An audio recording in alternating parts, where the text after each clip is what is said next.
You have to realize, God left heaven and He took upon Himself flesh.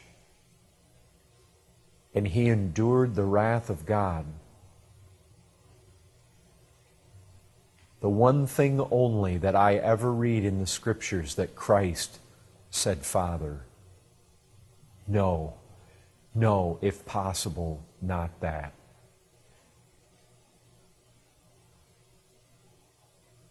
You read in the Psalms, poured out like water. Listen, can you even conceive how God can forsake God? We don't even know. We can't even fathom how God and man can be one in one person, and how there can be a forsaking of one person of the Godhead by the other. We don't know it. We don't understand how that's possible. But it was necessary. When you consider that sin requires the damned to stay in hell forever and to suffer forever, unending, forever and forever.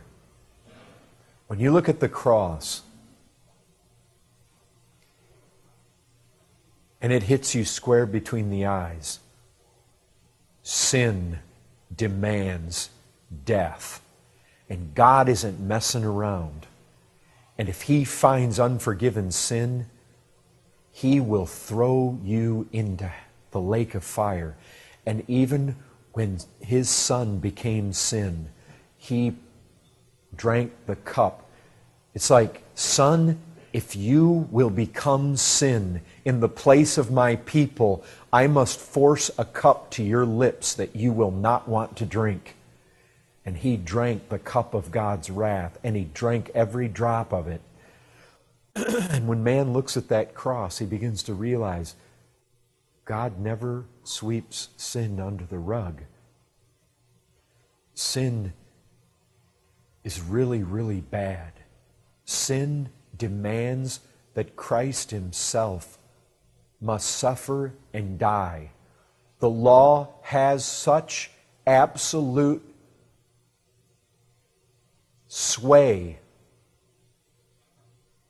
It will be gratified. The law will be upheld. The law will be sustained. It makes man realize he's in trouble. It makes man realize there is an awful price to pay for sin. It makes man realize that there's no way he can save himself. God had to send His Son into this world. It strips man. It lays man bare to look at the cross.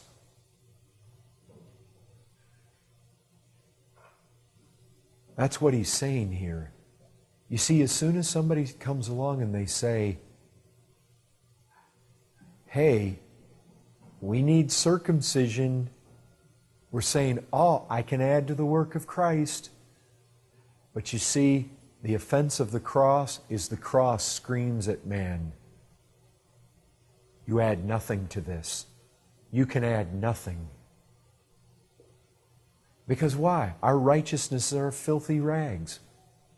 It strips it all away. You see, the offense of the cross is, man, you're not good enough.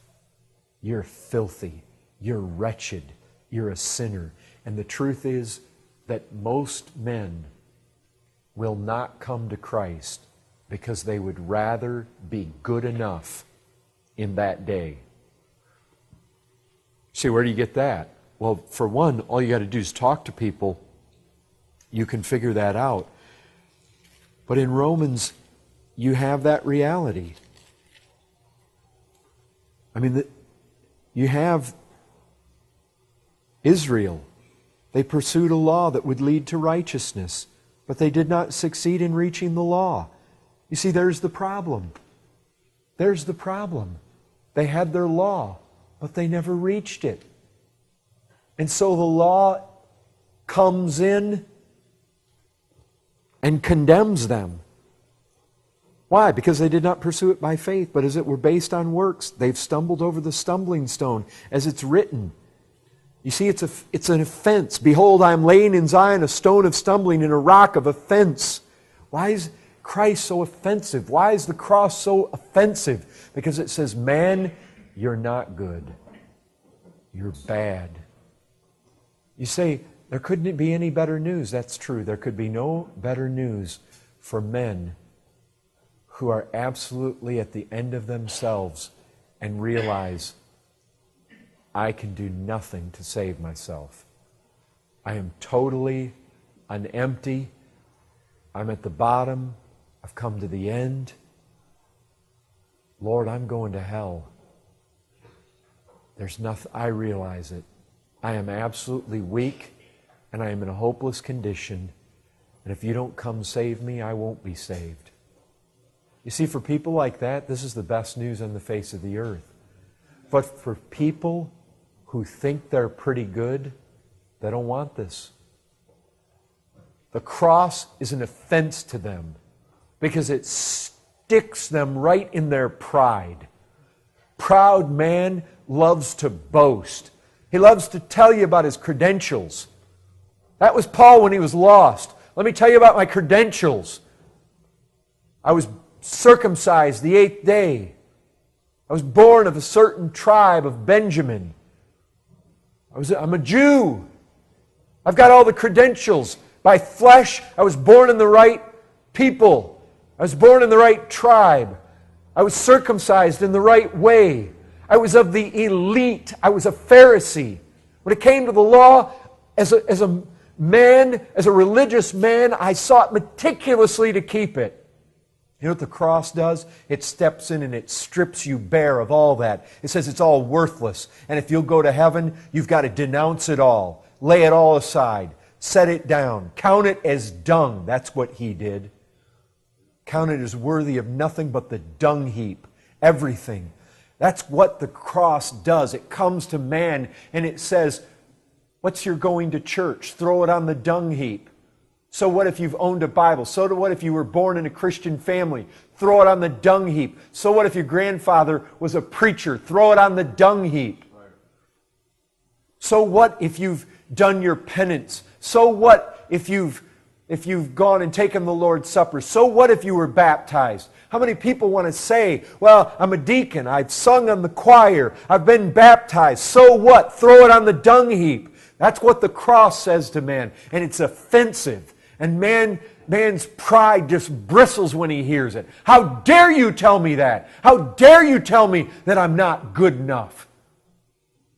Well, I'm not bad enough to go to hell. You know what the cross says? The cross says you are bad enough to go to hell. And you needed something supplied outside your efforts to make a way to heaven. That's what it says. And that is offensive to self-righteous man. That is offensive to his pride. Man by nature is proud. Man by nature thinks he's good enough. Why do you think we can go up and down the streets and almost everybody says they are good enough to go to heaven? Almost everybody believes in this country they're going to heaven. Almost everybody believes they're right with God. Why? Because they're proud and they're deceived. And when you begin to tell them about the cross, you begin to tell them about how bad they are, how bad man is, and what that cross is all about. Jesus said it. Jesus said, I didn't come for those of you that are well. The self-righteous, they rejected Him. He said to them, the tax collectors and the prostitutes, they're going in. Why? Because a lot of the tax collectors and prostitutes look at their lives and they say, man, there's no hope for me. No, the cross is hope for the hopeless. It's the church, it's the good churchgoers that there's no hope for.